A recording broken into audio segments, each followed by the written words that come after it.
Genesis 18.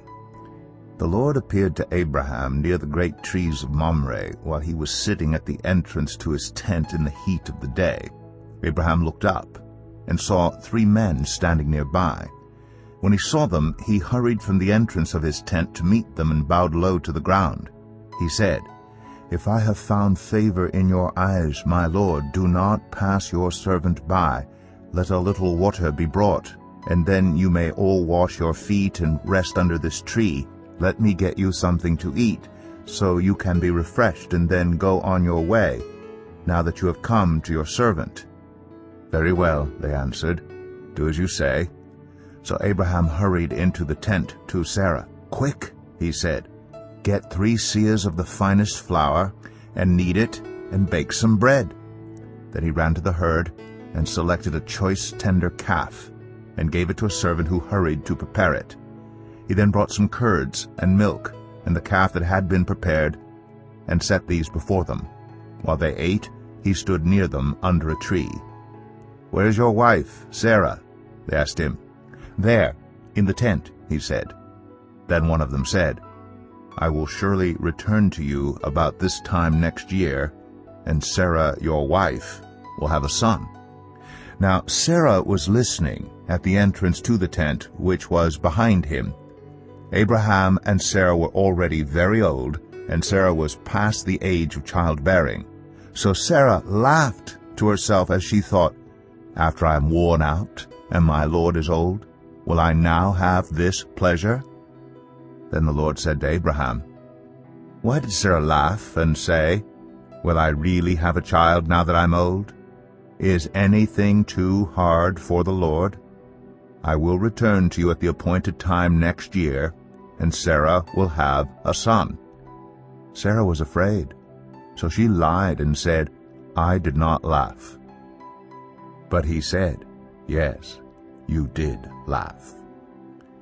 When the men got up to leave, they looked down toward Sodom, and Abraham walked along with them to see them on their way. Then the Lord said, "Shall I hide from Abraham what I am about to do?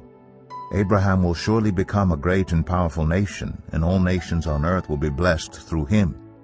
For I have chosen him so that he will direct his children and his household after him to keep the way of the Lord by doing what is right and just, so that the Lord will bring about for Abraham what he has promised him."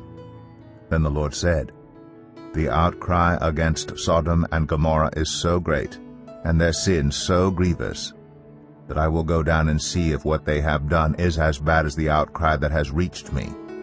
If not, I will know." The men turned away and went toward Sodom, but Abraham remained standing before the Lord. Then Abraham approached him and said, "Will you sweep away the righteous with the wicked? What if there are 50 righteous people in the city? Will you really sweep it away and not spare the place for the sake of the 50 righteous people in it? Far be it from you to do such a thing, to kill the righteous with the wicked, treating the righteous and the wicked alike. Far be it from you. Will not the judge of all the earth do right?" The Lord said, "If I find 50 righteous people in the city of Sodom, I will spare the whole place for their sake." Then Abraham spoke up again, "Now that I have been so bold as to speak to the Lord, though I am nothing but dust and ashes, what if the number of the righteous is 5 less than 50? Will you destroy the whole city for lack of 5 people? If I find 45 there," he said, "I will not destroy it." Once again he spoke to him, "What if only 40 are found there?" He said, "For the sake of 40, I will not do it." Then he said, "May the Lord not be angry, but let me speak. What if only 30 can be found there?" He answered, "I will not do it if I find 30 there." Abraham said, "Now that I've been so bold as to speak to the Lord, what if only 20 can be found there?" He said, "For the sake of 20, I will not destroy it." Then he said, "May the Lord not be angry, but let me speak just once more. What if only 10 can be found there?"